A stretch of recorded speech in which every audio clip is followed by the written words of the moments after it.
Eduardo Matos Moctezuma y editado por la UDLAP de manera conjunta con la Universidad de Monterrey.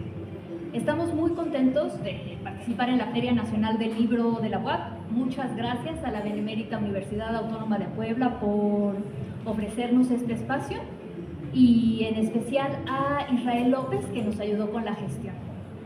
Bueno, este libro, les decía, es una colaboración que hicimos con la Universidad de Monterrey y nació de un coloquio que se hizo con motivo de los 500 años de la conquista. En 2021 se hizo este encuentro de diferentes autores que reúnen distintas disciplinas, arqueólogos, historiadores, antropólogos, que con la idea de pensar la conquista desde otros puntos de vista, porque lo que nos decía Bertrand, que es uno de los coordinadores, es que como que todos los libros se iban sobre la idea de la conquista como si fuera algo que empezó y terminó, ¿no? Pero no lo veían como un proceso que duró y que continuó y que fue muy distinto en los diferentes estados de la República, no fue lo mismo en Ciudad de México que en Tlaxcala, que en Puebla, que en el norte del país, que en el sur del país. Entonces, este es el espíritu que tiene este libro.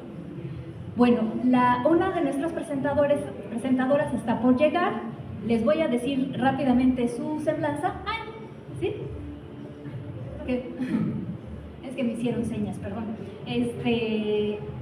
La doctora Laura Romero, que es quien está por llegar, es la directora académica del Departamento de Antropología de la UDLAP, es etnohistoriadora por la Escuela Nacional de Antropología e Historia, maestra en estudios mesoamericanos y doctora en antropología por la UNAM. En 2002 comenzó su trabajo de campo en la zona náhuatl de la Sierra Negra de Puebla.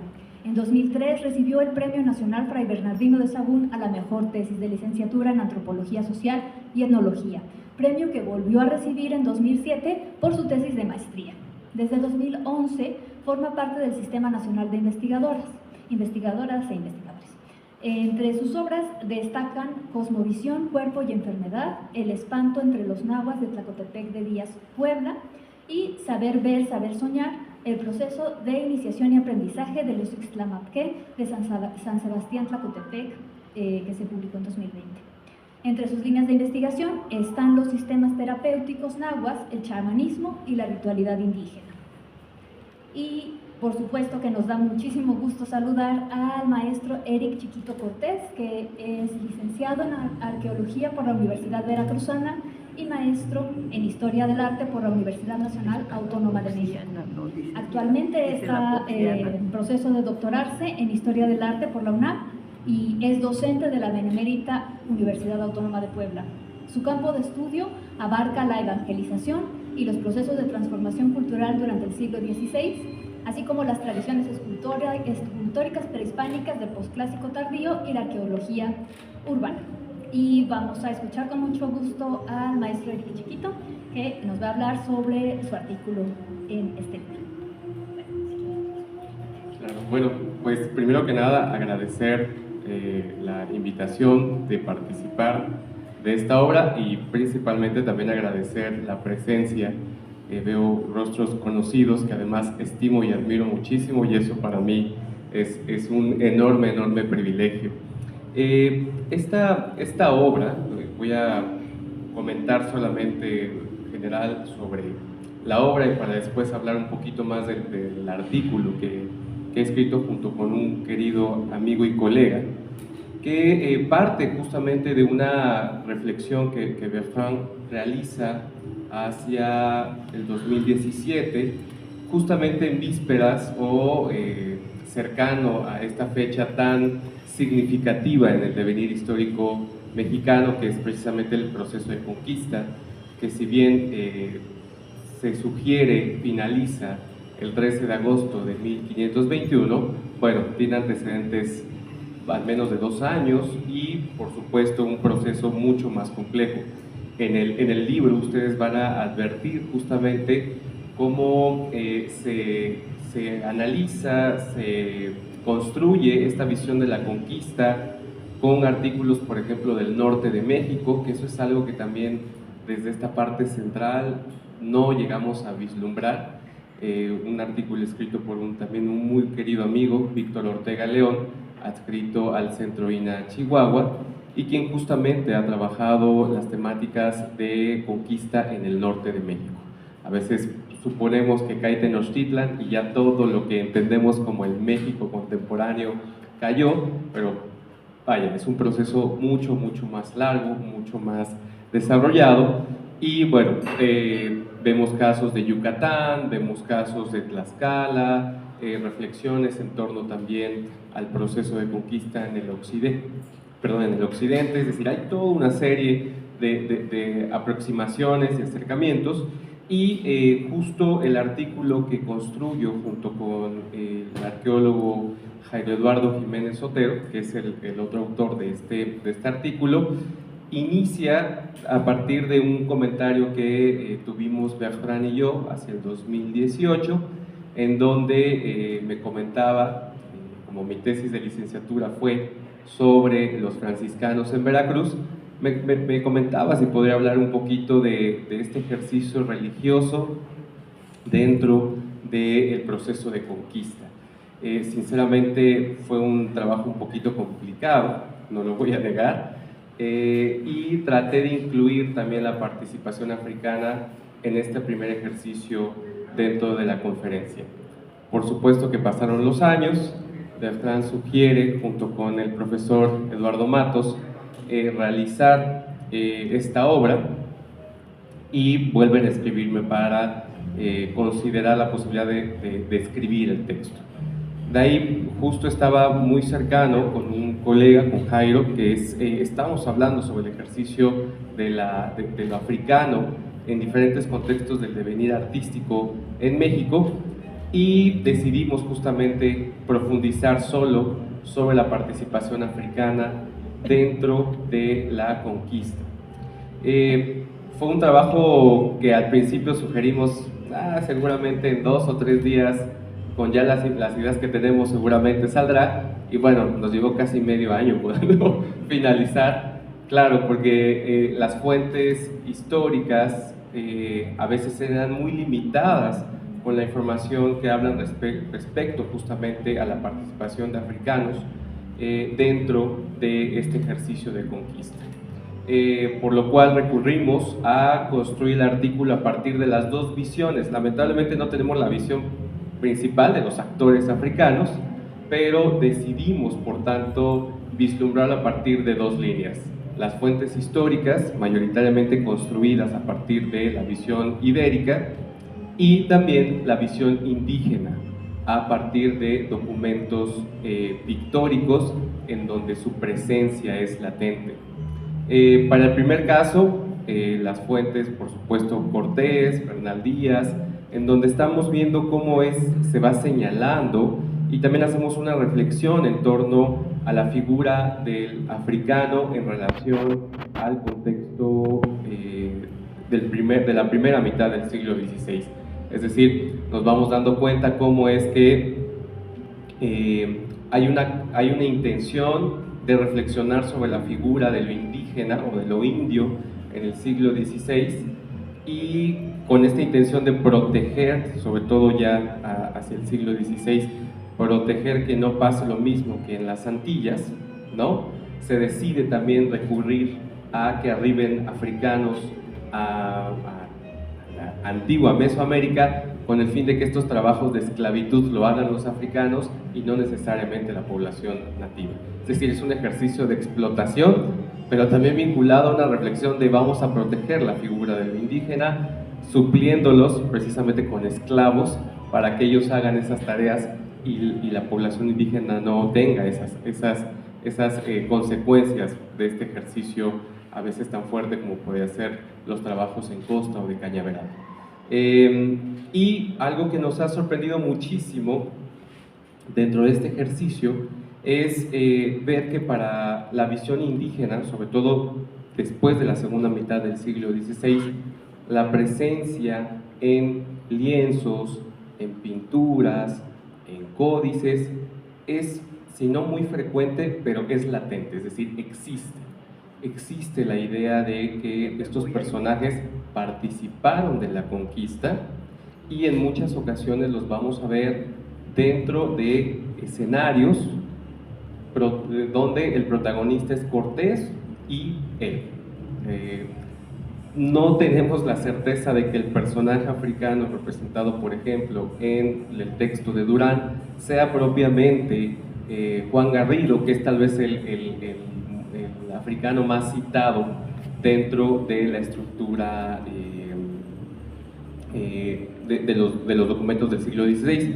Pero lo cierto es que lo vemos constantemente representado en esta figura. Otro documento al cual también le echamos ojito fue el tema del lienzo de Huaquechula, en donde justamente esta empresa hacia el sur o el centro-sur de México y Centroamérica, aparece también la figura de un africano dentro de estos contingentes, que recordemos es esta alianza entre ibéricos e indígenas que van justamente a la empresa de conquista y en donde aparece representado un africano. Es decir, para el mundo indígena todo parece ser, la presencia de estos grupos es significativa.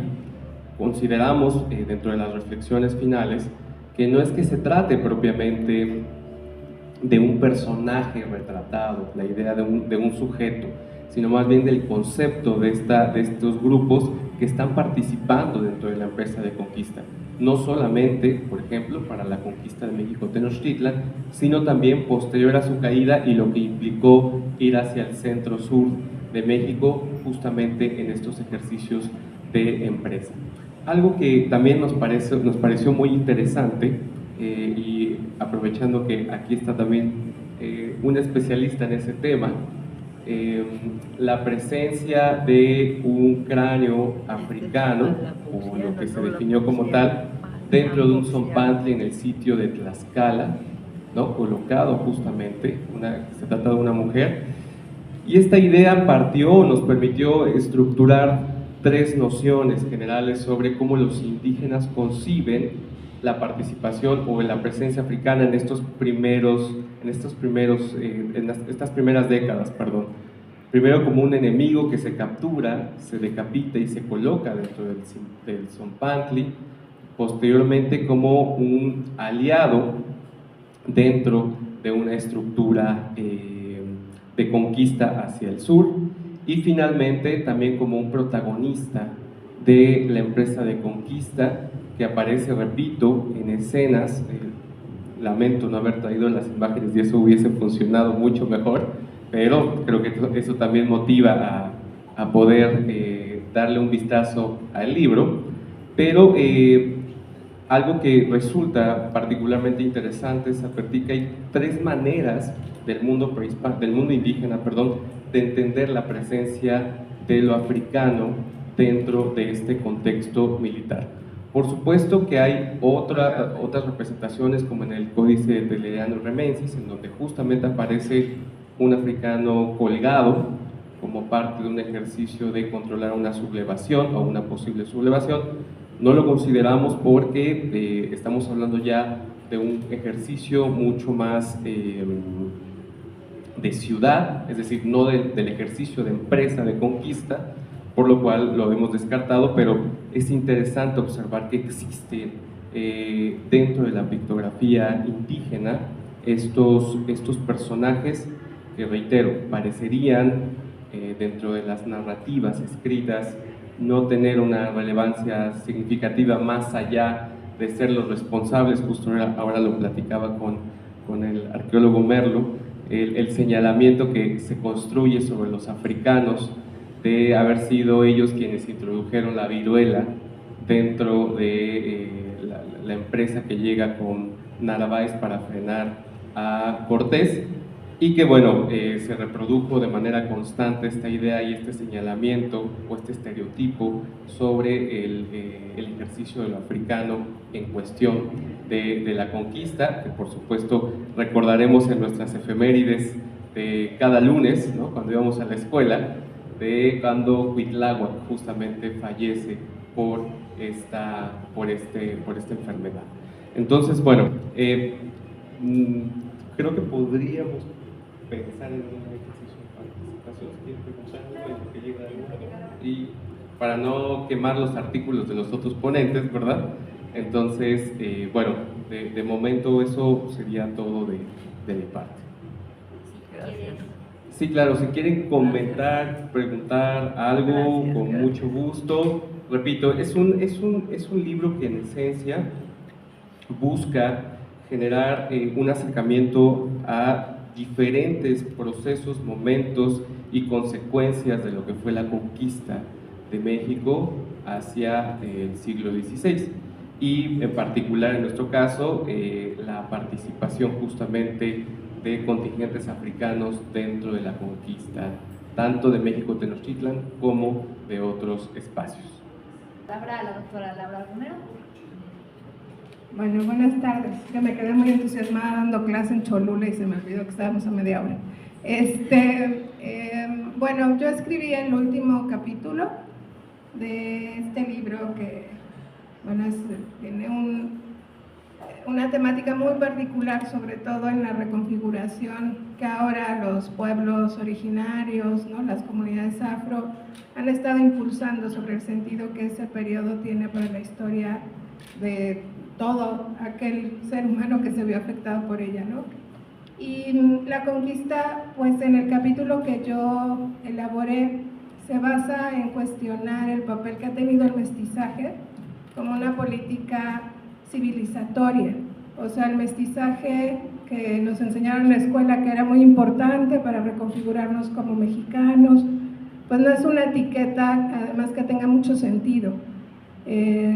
Para muchos de nosotros no tiene sentido hasta que pensamos lo que significa en nuestras propias vidas, ¿no? Y para muchos otros pueblos, pues no tiene ningún sentido. Entonces, lo que yo trabajo ahí es una cosa mucho más autobiográfica, autoetnográfica, que deriva de una pregunta que un colega del pueblo Choctaw, nativo americano, me hace cuando llega a México. Él realizó una estancia Fulbright en nuestra universidad. Y cuando se presenta me dice: yo soy Brian Klopotec, soy antropólogo y soy del pueblo Choctaw. ¿Y tú? Y entonces yo le digo: bueno, soy Laura Romero, soy antropóloga y soy mexicana. Me dice: bueno, sí, yo soy norteamericano, pero tú eres, además de mexicana, ¿qué? Entonces, instintivamente, porque sabía que tenía que responder algo, le dije que era mestiza. Y cuando yo le respondo que soy mestiza, él me dice: ah, ok, entonces tienes muy claro tu árbol genealógico, ¿no? O sea, como de dónde vienes y quiénes de tus familiares pertenecen a un pueblo originario. Entonces le dije: no, pues no tengo ni la menor idea. En realidad, hace muchas generaciones que en una familia mestiza eso no deja huella, ¿no? O sea, eso no está marcado, muy al contrario, sobre todo en ciudades como Puebla, Orizaba, ¿no? Córdoba, donde el linaje europeo se enfatiza muy significativamente, sin pensar mucho la calidad moral de quienes llegaron, ¿no? O sea, eso no nos importa, solo nos importa que son españoles europeos, y todo eso anula lo otro. Entonces, cuando fui con Brian, con esta respuesta tan torpe, y me dijo: bueno, entonces, ¿qué significa ser mestiza? Y entonces nos fuimos a tomar un café a la universidad, y pues me di cuenta que no tenía ningún sentido para mí eso que había respondido, más bien de una manera pues muy abruptamente, pues, ¿no? Y después de eso, entonces, lo que yo relato en ese texto son como buena parte del colonialismo que derivó de la conquista es un colonialismo no solo territorial, por supuesto, ¿no?, sino identitario y también cronológico. O sea, el tiempo es una categoría que también se ha cooptado históricamente. El tiempo, la identidad, el territorio, la memoria, los significados. Ahí hago también una mención muy particular a Malintzin, ¿no?, como esta figura que además traicionó quién sabe a quién. El Estado mexicano no existía cuando Malintzin figuró como la gran intérprete, ¿no?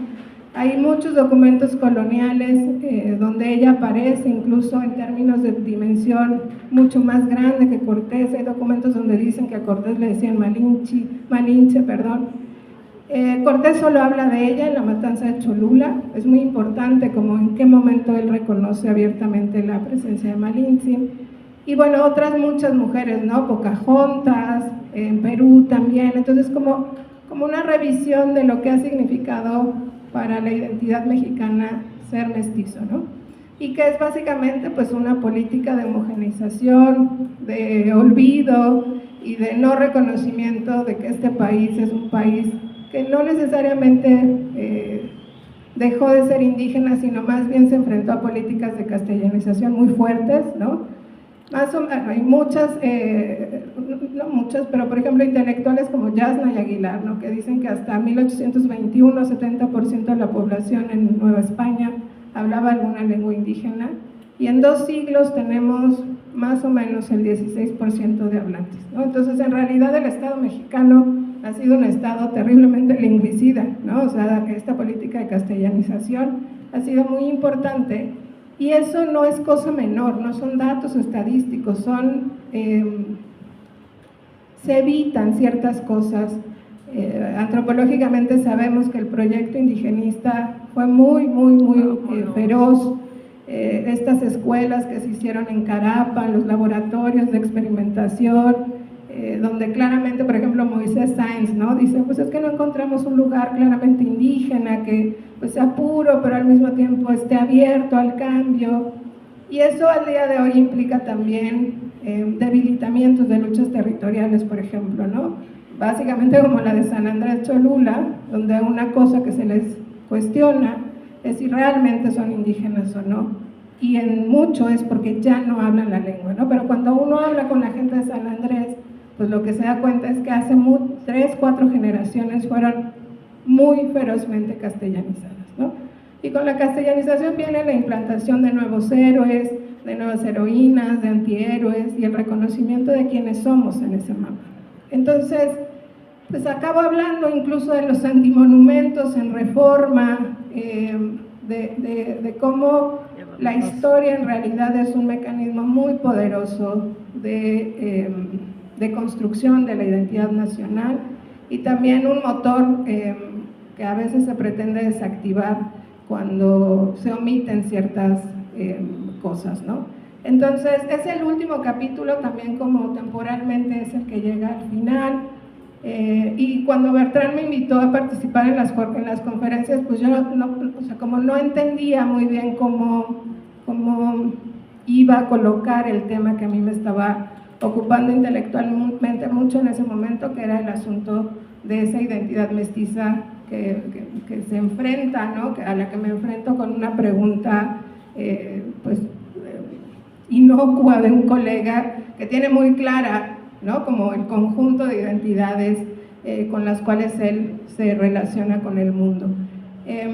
Entonces, bueno, es un poco un cuestionamiento a la idea de mestizaje, es más bien un posicionamiento también político frente a lo que la construcción de la identidad nacional, también una relectura de la necesidad, por ejemplo, de que la arqueología se deconstruya, como ya lo ha hecho muy forzadamente también la antropología, pero el papel que el pasado ha tenido en esta configuración de nuestra identidad y el costo que tiene para unos y el costo que tiene para otros, ¿no? Entonces, en general, pues esa es como mi aportación a esta lectura. También ahí hay una viñeta sobre esta controversia que hubo en el sexenio anterior con arqueólogos como el doctor Eduardo Matos, Leonardo López Luján,